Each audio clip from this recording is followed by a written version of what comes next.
Hello. She's worked with some of the biggest names in sports and business. Her firm, Blue Sky Sports and Entertainment, is the only woman owned company to represent National Hockey League coaches and team executives. She's the youngest member, or she was the youngest member of Woolf Associates before founding her own agency in 2003. Kim Zayotti, the woman who created Flutie Flakes, is the go-to person for endorsements, media representation, event planning, and more. Her client list is long and storied.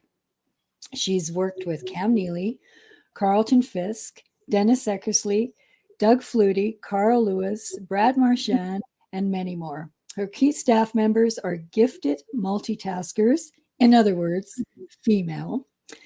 Welcome, Kim.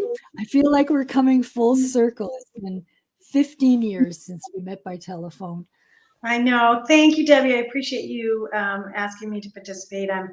I'm always excited and willing to help other women in the industry. And yes, we worked on a project a long time ago, and I'm glad we've been able to stay in touch all these years.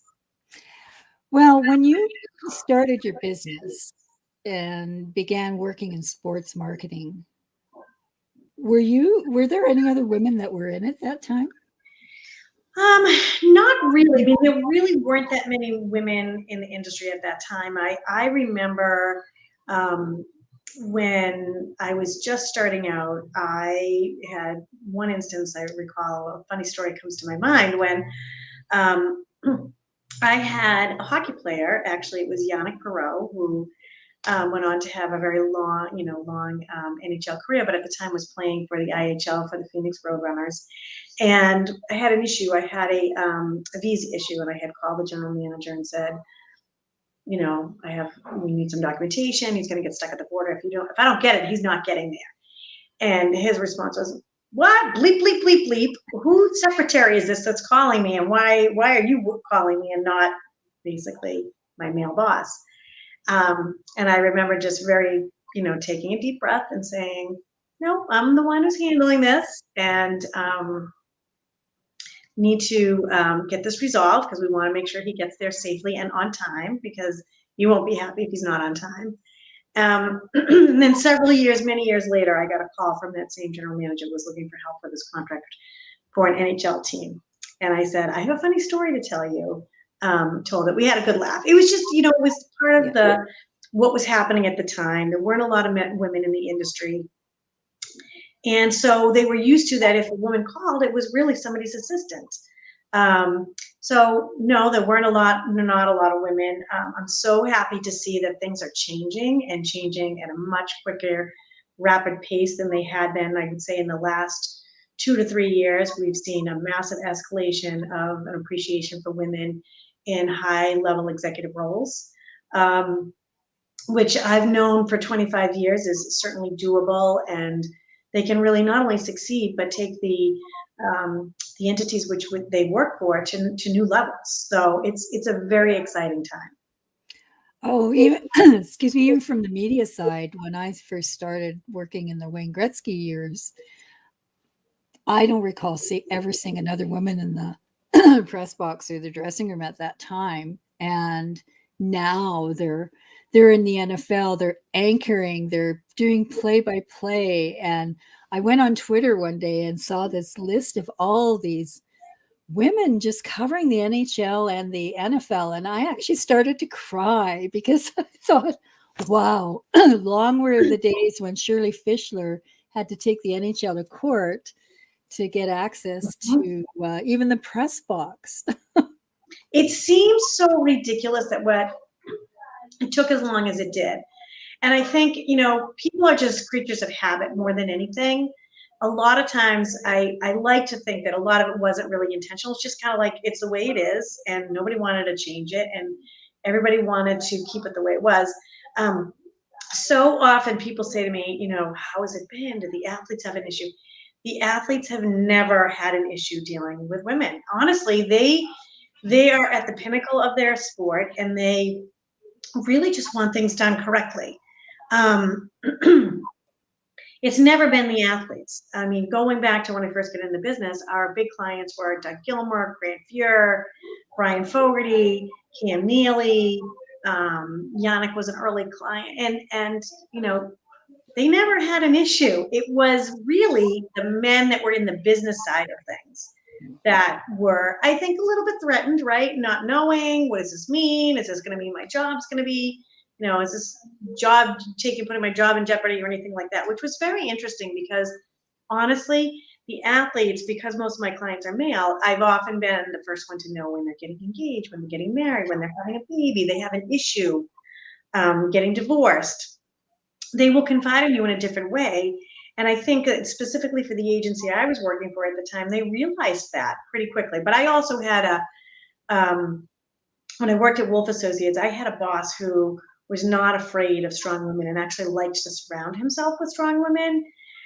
He was the kind of guy you could go to and say, hey, I have this idea. I think we should be doing X, Y, Z, and it would make us better, stronger, more organized, and go do it. Make it happen. And so he realized by having these strong women around that it created a stronger bond with the client, because the relationship between sort of the male counterpart agent that might be doing the team contract part and me, that they often didn't know anything about the player other than what time are you playing tonight, or it's a great game, you had a couple goals, three assists, whatever it was. They weren't relating on the same level, and it was really, I think, resulting in much stronger relationships and longer representation. These guys weren't leaving agents, they were staying. So there had definitely, I was very lucky in that I worked in an agency that really, I think, empowered the women that were there. There weren't many of us. We weren't all doing the same thing. There were a few, I would say 3 women that were probably in the 50-person company, probably 3 women that were at a higher level of an executive role, one in consulting, one in kind of doing sales more on the business side of it, for the consulting side, and then me. So that's a very long-winded answer, but. Wow. So how do you think your law career would have been different if you hadn't gotten into sports marketing? Oh, geez. I originally went to law school with the intention of becoming a litigator. I worked for a insurance defense firm when I first started law school. And, I probably would have went on to be a litigator. I sort of liked that kind of, I have a little bit of a fighter in me, and I fell into the sports. I wasn't planning on it. I just walked into it, but I was a figure skater growing up. I was used to being around hockey players. I was a rink rat. I worked in the snack bar. If I wasn't skating, I was just there all the time. So hockey was a natural way for me to enter into the industry, because I did not treat these guys any different. It was like, for me, it was just kind of like, okay, whatever, you're just the next hockey player that has a smelly hockey bag. And like, it wasn't really, and honestly, they appreciated that kind of treatment. They didn't want to be treated any differently. They just want to know the work is getting done well, and that there's a comfort level there, because they don't want the people that they're surrounding themselves with to be fans. They want them to be focused on the task at hand. So it was easy for me to enter through hockey because of the skating background. But I guess I would probably be working with. Yeah. So now the clients that you work with now with your agency, are most of them retired, or do you handle contracts for? No. So, some of them are retired, but not all of them. We have a lot of current Bruins players and Patriots. We definitely have a very strong hold in New England, although our players are all across the country because they don't stay in one place. And what we do is we really specialize in the marketing. So anything the player does off the ice, off the field, endorsements, sponsorship, licensing, media contracts, if they go into broadcast after they play, or sometimes they will be involved in, if they're out, they get knocked out of the playoffs or something, it could be something they could do in broadcast and that too. But no, so we're here in Boston, but they're not just hockey.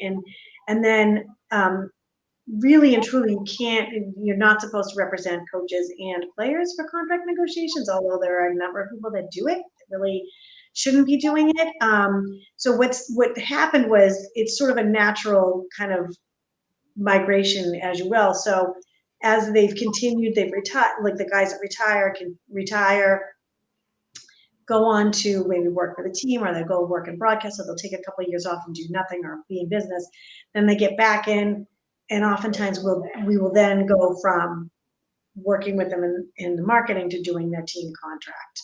So that's you get around the coach player aspect. Yes. So that's kind of how the going from player to retired, then back into the business side of the hockey world. So what is that transition like for some of them? I mean, not all of them get to go into broadcasting or coach.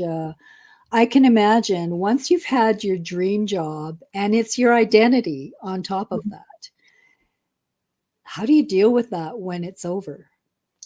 It can be it's very tough for these guys. I think it also depends on how they go out, right? So if they have got a long career and they're retiring by their choice, maybe it's because they just, they're getting older, they can't keep up with the younger guys, versus being injured and being forced to retire. So it Cam Neely retirement is very different, being so young and so talented and being forced to retire due to injury versus, Grant going through his whole career and retiring as a result of just kind of peaking and having that natural bell curve of his career being on the end of it. And it's really like, every guy's a little bit different. It depends on what their family life is at home, what they might want to do, or in Cam's instance, he went into broadcast, did a little bit of work for Nesson, did not love it, took a couple of years off, did some little business, and then went back to the team as an ambassador, and then from there went from ambassador to vice president role to president role. So it really depends on, and he wanted to stay in Boston and not wanting to, and also too, where is your family after traveling for so many years? Sometimes they don't want to relocate for a job. Some may want to coach, some may not want to coach, again, depending on what age their children are at. Again, getting back into that travel lifestyle can be a challenge, and some guys just need the time off before they go back into coaching, because when you're retiring and you still sort of feel like you could do it, you want to jump over the boards and play and show the guys how to do it. So it just really depends on where they are mentally and why they're retired, at what point in their career, and what their family life is at home is usually the biggest impact on decision-making processes for where they end up next. So are you part of that career counseling part? Do you help them with that? We definitely talk about it, whether it's hockey, baseball, about what, sometimes it's walking them through the process of like, okay, why are you retiring now? And do you want to go out on your terms or somebody else's terms? So definitely that is something that, I wouldn't say, I don't want to say call it counseling, but really just talking it through with them. I really try to make sure they encourage them, talk to their spouse, think about all the what ifs. What does this mean? What is this going to look like? How's your life going to change? So they do, rely on you as a confidant. But I wouldn't say, I try to help steer their thought process rather than, saying like, you should do X, Y, or Z. It's really, they have to make a decision, but making sure they're just really thinking it through well. And that process of actually thinking through that process is very helpful to when that decision gets made versus just kind of making it kind of, oh, nobody's offered me a contract, now I have to retire, versus, thinking about it, you might be getting towards the end of your career. What would you want to do post-career days? It doesn't mean it's going to happen tomorrow, but if they start to thinking about it a little bit sooner, it makes that transition much easier. I don't know about football and baseball because they went to college. Most of them went to college before they came to a team. But in hockey, especially if when they went through the junior ranks, they're all I know is hockey. They don't really know much else. But just I would say 90, well, almost 100% of the players that I talked to while they were playing, they had the same answer as, especially when they're getting near the end of the career. Have you thought about what you're going to do for retirement? And I'll cross that bridge when I get there. They won't think of it until it really lands on their doorstep. But the rare person will. I think Ronnie Stern, I interviewed him for my book, and he had a plan set out like 3 years prior. And but most of them, they don't want to think about it. They just want to think about playing. Yeah, it's a difficult thing to have. It's kind of like I sort of liken it to when people say, "Do you have a well?" Right? Nobody wants to talk about it because it's kind of it has a little bit of morbidity to it, and that's sort of like when you have your dream career and then you know that that's going to come to an end. It's not like you're an accountant and you can do that until you're 85, right? So it's tough, and it's even if you just planting the seeds to think about like what would that might look like. It's not tomorrow. Don't think about it as tomorrow. Don't think about it's not necessarily next year, but whether it's investing in a business or planning for if you have kids, like do you want to be involved? Like sometimes as simple as saying like, do you want to be involved in youth sports with your children? It gives them a purpose for something to look forward to, and those are things that even just with like the youth sport involvement, things they may remember of their father being involved, and they might want to coach and starting at like a prep school level or something like that or whatever. So I think that reason they don't think about it is because it is kind of like almost like a death to them, because it is just something, and if you're, thinking about this, dreaming about this from the time you're 12, 13 years old, and now all of a sudden you're 36 and you're going to be retired, that's a difficult thing. And you still have your whole life ahead of you. Right. So what kinds of things do you look for in a client? I would say ideal client would be good communication. That is key. I don't care. I tell them, like, I don't even care if you're mad at me and you want to call and yell at me. I would rather have you do that than hold it in and not communicate. And I think I really try to educate them before that they come on board with me. Like, this is how I work. This is what's important. This is what's not important. What is the best way to reach you? Do you prefer, that I call or text? I mean, I would prefer to get on the phone with people because you're not really going to build a relationship with via text message or email. But good communication and have a good understanding of what this side of the business means. The side on the ice is one thing, or on the field is one thing. You've got to do your job, and then the rest will sort of fall into place to a certain extent, but you got to take it seriously. You have to want to do it and being honest. If there's something I call and you don't want to do it, tell me. I'm not going to be offended, but I don't want to wait 5 days to hear the answer is no, because one, you may be taking an opportunity away from a teammate that might be second choice. Or if the answer is no because you have a conflict or whatever, if we get back to that corporate client immediately, they're more inclined to call the next time. Geez, Brad's unable to do this because he's already committed that day. However, getting back within 24 hours, they're like, oh, we totally get it and understand. They may say, oh, we really want him. We're willing to change the date. Mm-hmm. Two, thank you for the quick response. We will definitely call you again. So communication is really the most important thing. And then the other thing is that I guess just personality and people. Like, I'm a people person, but I'm very fortunate at this point in my career that I want to work with good people. I'm not interested in taking on a client that has maybe not a good reputation with how they treat women, or they maybe just generally may not be a great person. Like, to me, that it's more, I'm really looking for good people, because then I can honestly and wholeheartedly recommend them for things because I believe in them and I believe that they can do the job.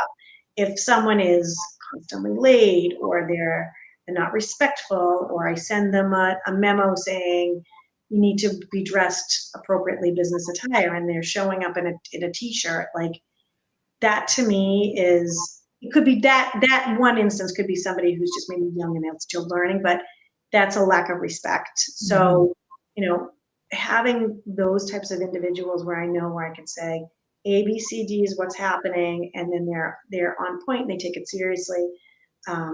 That's important. So good people, organized, great communicator, and just taking this side of the business, and being, when I try to teach them that side of the business, being educated, that like an educated client is the best for me. So what makes a good sports marketing agent? Great multitasker. You have to be able to multitask. Like there's a million things happening at once. Organized. You have to be thoroughly organized. I think obviously communication is key in any business. I don't care what business you're in, but being a good communicator. And I think really a good listener, listening to the corporate client. What are your needs? What can I do to make your job a bit, essentially I'm trying to make their job easier by finding them the right fit. And listening to how they expect the event to roll out, asking the right questions. That's really what I think the key thing is. I am an attorney. A lot of people in my that do this job are not. So for me, I have a secondary layer of fiduciary duty to my clients. I take very seriously how we do business, structured, organized. We only do things the right way. In the almost 27 years I've been in this business, I've never had an athlete not get paid. I'm not about to have it happen now, but it's really been to a lot of that. And even when, there have been various companies that have worked within hockey, for instance, for a long time. There's one in particular, I don't want to say specific names, where athletes, well, I haven't gotten paid for them right away. They've always paid my athletes. I've never had a problem with them getting paid. Maybe we had to work something out where they sent a little bit each month or something like that. But, companies go through sometimes periods where they might have a little bit of cash flow issue. And my thought is just generally, if there's great communication, there's always a way to find a solution. So, yeah. So the other aspect of sports marketing that's a little different than some other well, maybe not so. You've got copyright issues, of course, but you also have players whose brand is also their identity. And so not everybody can just use their face on an advertisement. And I guess you can't really use people's faces without their permission, but it's a little different with an athlete, I think. And also, sometimes you got a double whammy where not only do you have to get permission to use his face or her face, you have to get permission to use the team's logo. So explain that dynamic and how complicated that can be, or is it not as complicated as it sounds?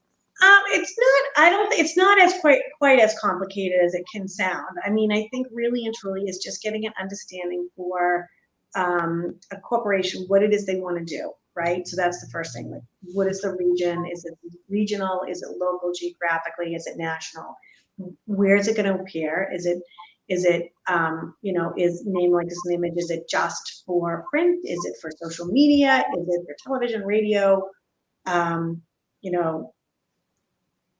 Out of home, billboards, whatever. So, and then once you kind of understand that, is understanding, what the value of the athlete is, right? So there's lots of different athletes in different markets that are different values, and the bigger names are going to get compensated, more aggressively than the ones that are lesser known.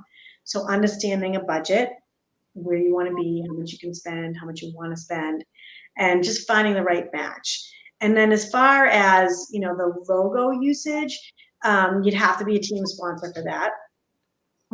Players don't have a right to grant intellectual properties for the teams. They can use their name and their number together, because one number by itself doesn't have any meaning. Paired with the player, it has a meaning. So you can use, so you could say in a particular market, Brad Marchand 83, but 83 by 63. 63 by itself doesn't have any value. So that's permissible, but they have to take marks off of it, and we help them with that, like what's appropriate, what's not appropriate. You can't take the Bruins jersey and just take to off block out the logo. So it just, and again too, it depends how it's being used and what it's used for. If it's a charity doing something like this, and then oftentimes the team wants to have their players be out in the market doing good things for the community, and so they sometimes will grant permission to use their logo. It just depends on but doing it the right way, approaching it up front, not doing it and hoping you don't get caught. I mean, there are certainly a number of companies that say, oh, I'm just going to do this and hope that nobody sees it, which is not the right way to approach anything. Nobody wants to be getting cease and desist letters and then a potential litigation to come after that. But it's not all super complicated if you have the right person that you're working with and can explain and walk you through the process. And it comes up every day, and we do that all the time. And once they have an understanding of how to use it, and oftentimes we'll give them a million suggestions on, okay, you can't do this, but here are 5 other ways you can say this or do this, and it helps allow them to give them more flexibility to use those rights that they have in a way that makes sense for them. Awesome. So I'm going to put you a little bit on the spot here. Do leagues do a good job of marketing players? No. Yeah, I didn't think so. They will pick a couple of guys and use them. Not really. And again, it's not really their job to a certain extent. I mean, their job is to market the league, not to market particular individual players. That's why it's important to have a marketing representative. Also too, if you ask me, do agents do a good job of marketing players? Some do, a lot do not. A lot of times with what I have found over the years is that a player has a contract agent. That's the first agent that they get, right? And so they get their first deal. And the agent says, I'm only going to charge you 5% or 10% of marketing, when the going rate is actually 20%. And, but I'm going to charge you 4% of your contract.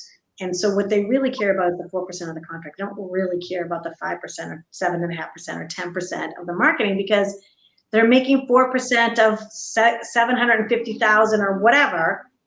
They're not really, they don't care about that marketing. So when they offer you 10%, 10% of nothing is nothing. They don't really care about it. And I see it happen. I cannot tell you how many times over the years where I've called an agent and said, might be a guy that's not exclusive to us, and said, I have a corporate client they're looking for the player to do X, Y, Z. And then 3-4 days, I'm not hearing back.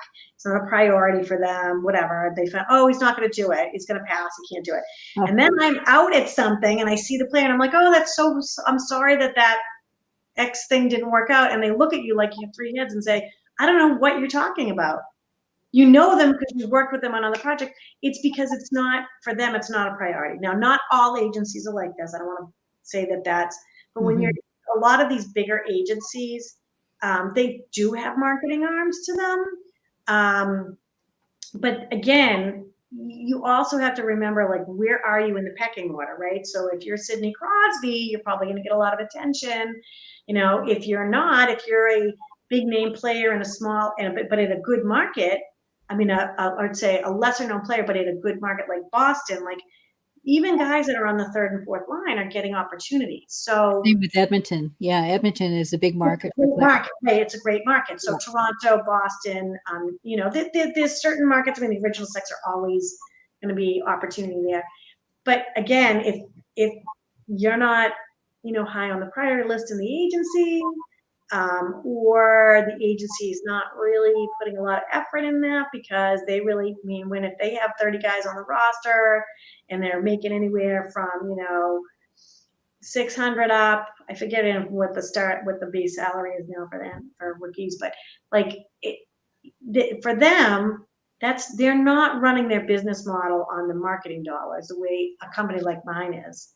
Right. So for us, we get paid when those things happen. They're getting paid that percentage on the contract, whether you do marketing, you don't, or the player doesn't do marketing. So finding the right marketing agent, I think, is really important. And I always say to the guys, like, that's your fun money. That's what you should be investing your other money, because you don't know how long your career could be. And this should be money you buy your mom something, your girlfriend something, go on a vacation with it. So that those other dollars, yes, these athletes make a lot of money, but they could have a 3-year career, and that could be it. And like you said, they maybe didn't go to college, or what are they going to do next? If your knee gets blown out or whatever it might be. So the marketing dollars can be critical to either building additional future nest egg, or allowing them to be able to do some fun things and not dip into those dollars that they're trying to save for a rainy day. So you're probably really tired of hearing about Flutie Flakes, but being from Calgary and Canada, Doug Flutie's a household name here too. It was a hell of an idea. Yes, and I am never tired of hearing about Flutie Flakes. It was such a fun project to work on. I had seen that this private label company, had done a couple of projects. They had done a NASCAR candy bar, and they had were just conceptualizing. I had seen nothing about doing a peanut butter for Yerma Yager, and I'm like, oh my God, this idea is brilliant. I love this. Not that it hadn't been, players had been on Wheatie boxes for a long time, but actually having products, their own branded products. So I called them up and I said, listen, this is my roster, guys. We've got to do a project together. And they said, okay. So we narrowed it down. We talked about a bunch of guys. And I just said, Doug is a great candidate for this, because he's the underdog, and people love to root for the underdog. And he just has that, that scrambling personality where he just gets things done. And so I sold him on the idea. And then it was trying to narrow down what product we were going to do. Well, Doug loves pizza, so we first contemplated doing a frozen pizza. Excuse me. But people don't buy frozen pizza frequently, so we decided to do a cereal and landed on Frosted Flakes. That was Doug's choice, a Frosted Flake cereal. And it kind of took off. It was kind of like so many things fell into place. I had a friend who went to Boston College with me, and Doug is a BC alum too. So who was working in LA doing. He was the one with the Hail Mary pass, wasn't he? Yes. So who was doing product placement for television shows. And so he was able to get Flutie Flakes on the show ER and Everybody Loves Raymond and a few others. And so when you watched Everybody Loves Raymond, it was right on the refrigerator in the kitchen. Almost every other scene was shot in the kitchen. So it had a very prominent location. And then, Doug had just come back to the NFL in Buffalo, and it was just like, he was playing great. Buffalo had been terrible for so many years. And then Jimmy Johnson stomped on the box. And so then that was all over the place. And it was like, became this kind of thing. There's so many things kind of came together at one time, but we ended up selling like 2.7 million boxes of cereal. We were out. Is that all? You have to remember, it was only regional. So it sold. Yeah, but we bought them up here too. Yeah. So it was selling in Canada, because we did introduce it. We did introduce it up into that market, but it was basically selling in New England, Canada, and then on the internet. So we were outselling Flutie, Kellogg's Frosted Flakes, and it was in every store, every end cap, and it was such a fun project. And the greatest part of that was Doug gave a portion of the proceeds to his foundation, which did so much great work for autism. They're still thriving, and they're an incredible organization for anybody who may have a child or a family member with autism. So it was a fun project to work on. It had all these kind of crazy little things happening, but it also did a lot of good for a lot of people. So that was, that's kind of my little claim to fame there. And it's a feel-good story for Doug Flutie too, because I think he was still, I think even to this day, he's probably still waiting for money from Larry Rickman. The Stampeders owner at the time. Yeah, he kind of went AWOL. So what is your advice to a potential client in choosing a firm? Do your due diligence, talk to several people, ask a lot of questions, right? I think the most important thing is people generally like to work with people that are similar to them. Make sure you have that, you get that feeling when you meet. It's not enough to say, oh, this person represents A, B, C, D, and they're going to represent me too. You got to trust your gut, right? So if you feel like you're connecting with this person, having that connection, is going to be imperative for communication, but also you want someone that is going to make you a priority. Whether it's contract negotiations or marketing, you want someone that's going to make you a priority. It's going to put your best interest forward first, and it's not always going to be just thinking about the dollar signs in their own mind. So talk to several people. Rely on the people that are around you to help you make the decisions that you trust, parents, siblings, maybe a best friend, and could be a girlfriend or a wife as well. And really just, again, I have a tendency to say, like, you got to go with your gut. Like, what do you feel? Don't try to pick someone who just looks like you. Or a very quick story. So I was pitching Gerard Mayo for representation. His agent called and said, look, we want to find a marketing person. Would you be willing to sit down with us? To be open with you, we're going to be meeting with 3 other people. I said, great, no problem. I'd love to. I'd done a little research on him, and I'm like, this guy has a great personality. So went into the meeting, and I was like, you just, like, for me, I can only do me, right? I gotta, and the other thing is, when they're selecting somebody, like, look for the little red flags. Like, if this person seems too good to be true, or they're over promising, they probably are. So that's why you have to kind of go with your gut a little bit.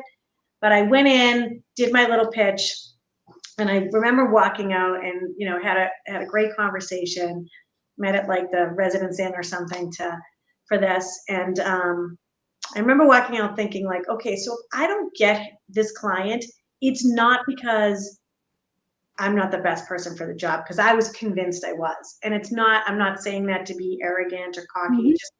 I just knew that I was the best person and could do the best job, because I really felt I connected well with him. And I said, if I don't get the job, it's going to be because I'm not one of the 2 African-American males that are pitching for this position, for this client. And interestingly enough, I ended up getting him as a client. But the interesting part was, I said to afterwards, like, why did you guys pick me, right? I really want to know. And they said, you walked out and said, I guess we have to hire the white girl. And I said, and Gerard is just so funny. So I started to laugh, and he's like, no, Kim, honestly, I just felt like you were going to realize, and I knew, and by what you were saying, I could tell you knew what you were talking about.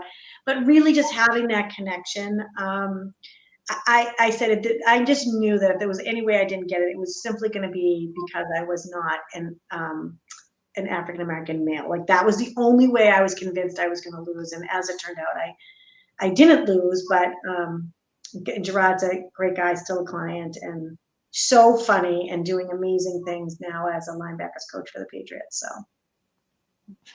So what has this working in this industry taught you? Oh, that is a really good question. Do you know that nobody has ever asked me that? Oh, goody. What has this industry taught me?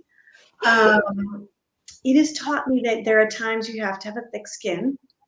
That I am one of these people who wears my heart on my sleeve a little bit. I like to think of it as a, one of the good attributes for me, but it can be challenging, right? Because there are times during the industry, like a lot of these clients become like, they feel like family to you. So if for some reason something doesn't go right, or there's, and I don't lose many clients, but I have a few that I have lost over the years, or they do something and they don't tell you. It can be, I sometimes take it personal. And so I've learned, like, I can't take it too personal, but to have the conversations like why did you do that? Or why didn't you include me? Or like, having those conversations, the hard conversations can be tough, but they're necessary. So I would say having a thick skin, to, I think, really appreciate and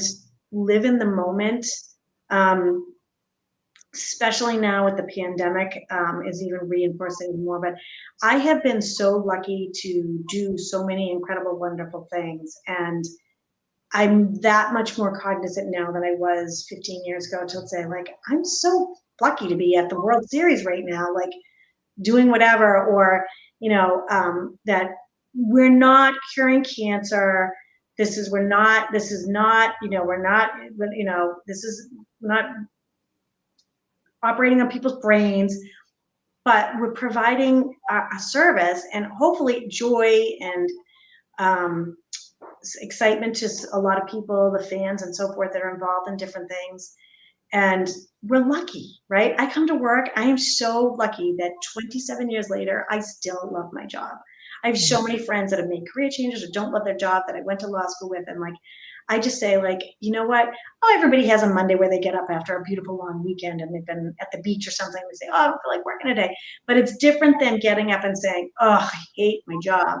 I don't ever say that. And I don't take for granted that I love it as much as I do. It can be challenging running your own business at times, but I feel incredibly blessed that I have such wonderful clients and a great staff, and I get to do something that I enjoy every day. I love problem solving, and I love winning. I don't like to lose. So I get to use all those things and marry it in with my law degree, and I have a little bit of the creative side of my brain. I get to utilize that too. So I'm blessed. I'm lucky. I really am. That's a wonderful way to end the broadcast. Thank you so much, Kim. Thank you, Debbie. It was my pleasure.